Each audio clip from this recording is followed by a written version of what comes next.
Pada Selasa 27 Desember 2022, Dinas Kesehatan Aceh kembali menggelar kegiatan pelayanan kesehatan gratis kepada masyarakat di Kecamatan Sapoinin, Aceh Jaya.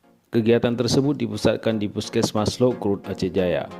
Pada kegiatan tersebut, Dinas Kesehatan Aceh memberikan pelayanan kesehatan kepada masyarakat dengan mendatangkan sejumlah dokter spesialis untuk memberikan pelayanan kesehatan kepada masyarakat. Sejumlah dokter spesialis yang hadir mulai dari dokter spesialis kebidanan dan penyakit kandungan, dokter spesialis bedah, spesialis THT, dokter spesialis anak, spesialis paru, spesialis kesehatan keluarga dan layanan primer, penyakit dalam, dan juga dokter gigi. Selain itu juga ada beberapa dokter umum yang memberikan layanan pengobatan di lokasi.